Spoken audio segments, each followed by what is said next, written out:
I'd like to welcome everyone here to this session, An Idea and Insight with Professor Muhammad Yunus. My name is Rana Faruhar. I'm the Assistant Managing Editor of Time Magazine in charge of business and economics, and it's a real pleasure and an honor to be here with Professor Yunus today, who I've interviewed before, and I know what a wonderful speaker and thinker he is. So, Professor, I'm going to let you jump in right away and describe your idea for us, and then we'll speak a little bit about how you came to it and what the conclusions are. Well, I've been talking about it because of all the problems that we see in the economic world right now. Is emerging for many, many years, but now it came to a kind of peak. All the unemployment, Eurozone problem, financial crisis, energy crisis, food crisis, poverty, and all those. What I was trying to promote or explain that the existing mechanism, existing structure, and the concept that we have is not going to deliver the result, that they will somehow get over all these things and a new world will emerge. In order to new world to emerge, we need a new structure, new conceptual framework so that we can get it done. One of the suggestions I'm making, the basic problem that I see within the system, overwhelming concentration on making money. Everything that we do in the business world is focused on making money. That's what the indicator that you try to assess how successful we are. In the business world, there's nothing else. So that kind of squeezed out all kinds of social orientation of human life and human activity. And that's not a tenable situation. And that untenable situation is created by the structure that we have. I said business doesn't have to be always money-centered, always self-centered, always or many times obsessed with money. Because human beings are not always about money. Human beings is much bigger than just money-making machine. We are not robots. We are human beings. We take care of ourselves individually. At the same time, we take care of everybody else. We take care of the planet itself. And business world doesn't have that orientation. So at the moment, we can do that. We can create a different kind of business which is not money-centered, which is a solution-centered, which is a business, but is a business to solve problems in a sustainable way so that the money can remain within the system and continue. I'm calling it social business. Social business is about solution of the problems, and it runs as a business, but the profit stays with the company, no dividend. So it's a non-loss, non-dividend company. To solve social problems. And young people like it because young people don't want to inherit this creaky structure. It's a crumbling structure. That's not a good start for young people. They want to build their own. And that's what young people comes in the picture, and they are a very powerful generation. This is the most powerful generation ever had in the human history because of the technology in their command. A 7-year-old has much more technological power than a 60-year-old today, right now. So that's the power he or she grows with, and enormous speed, enormous way to do things, and he wants to do things for the world, and let's use that power to make that changes. So this is the time to address that issue. Tell us, if you can define precisely a little bit more what you mean about social business, and how is a social business different than these things? How is it different from a well-run NGO? Well, NGO by definition is a not-for-profit enterprise. When we talk about social enterprise, it's an enterprise which also makes money, dividends, and so on. It's orientation towards social goals. So we have no quarrel with any of these concepts. But we are trying to position a different piece of concept. This is a concept where it's a non-dividend company. That's the distinction between social enterprise and social business. Social enterprise could provide dividend to the owners.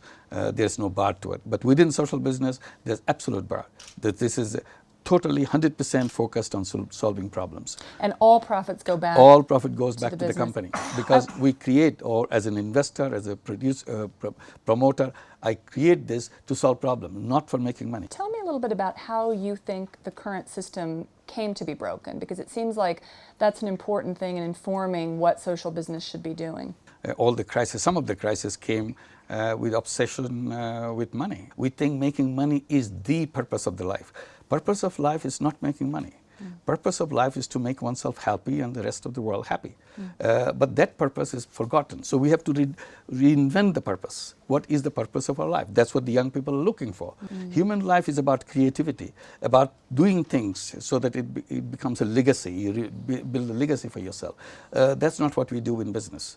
In business, we have a big stack of cash, And that's why I want to say goodbye. We have the capacity to change that thing. Nobody should be unemployed. Nobody should be poor. For the same reason. We are capable. Nobody should be welfare dependent. Are you getting a lot more interest in these last few months and over the last year, as there's been such a growing debate about the role of business? You know, what should business do in society? Should it be just for profit making? The Occupy movement, all of these things we've been reading in the news. Is that a turning point, do you think? And are you getting a lot more queries now? It's very important. Like, look at the Occupy movement. It's a frustration, it's anger. People are angry. What are you doing with us? Why should I be unemployed? In some countries in Europe, unemployment among the youth is as high as 46%, 47%. It's a shameful thing to happen. Why the young people should go out of jobs? They are capable, they want to do things, contribute, add to the society, and that is a cutoff. So this is a kind of totally unacceptable proposition for a young person to remain unutilized with all the creative capacity.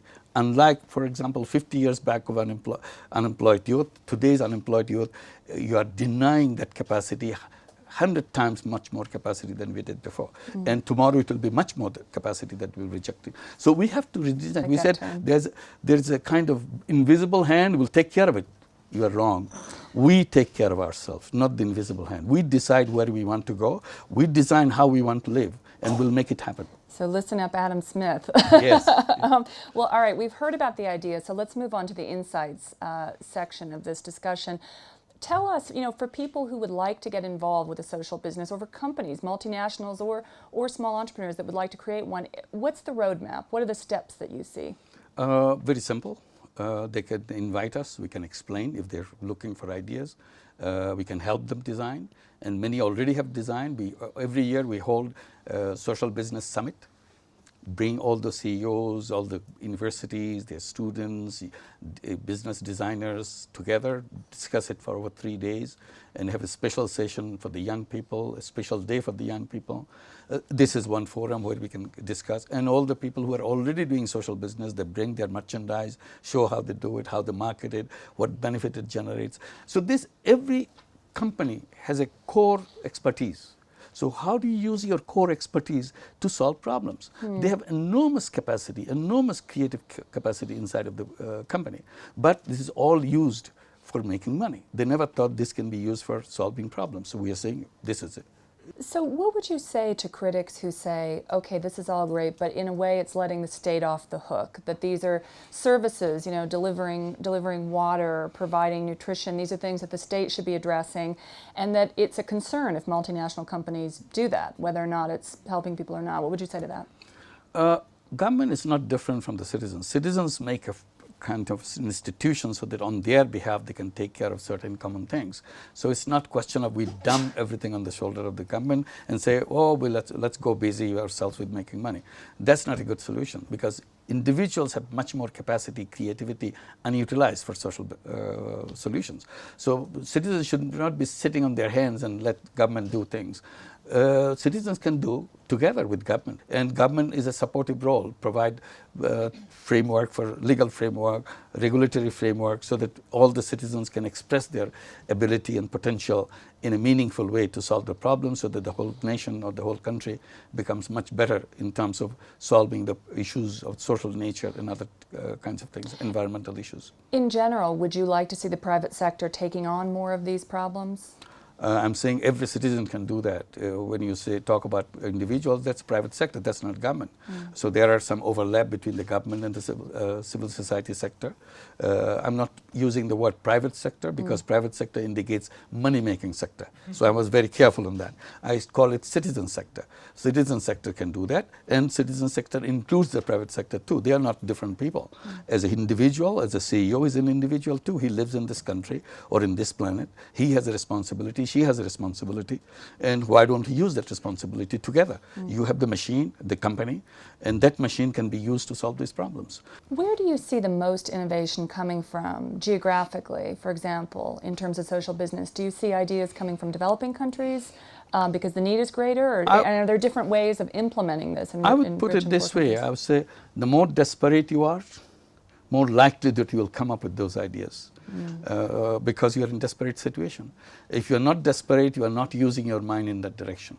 So desperate situations are in poor countries, in Asia, in Africa, in Latin America, because they are desperate. So their young people, when they become educated, because they are now globally connected young people, they are not the old kind of letter writing, pen pals, and so on and so forth. They're text messaging and Facebooks and everything else that is coming, and God knows what is coming tomorrow. Well, much faster, much easier, and so on. So they will be using the technology power to address this problem. And then we need the support who have the expertise sitting around unutilized in that direction.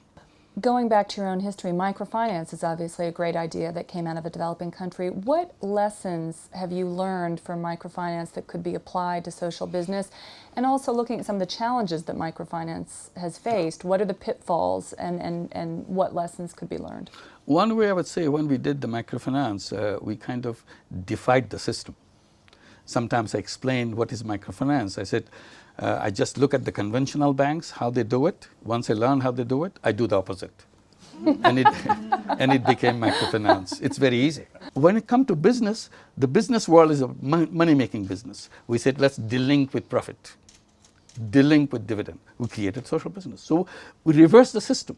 What this new model tells us about the path ahead and how to fix capitalism, which is sort of the big question. How do you think that social business can fix the problems in the current system?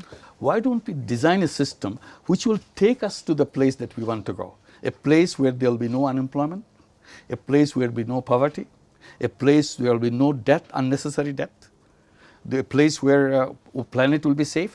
After we put what is our requirement, what is our destination, then we work backwards, how to get there.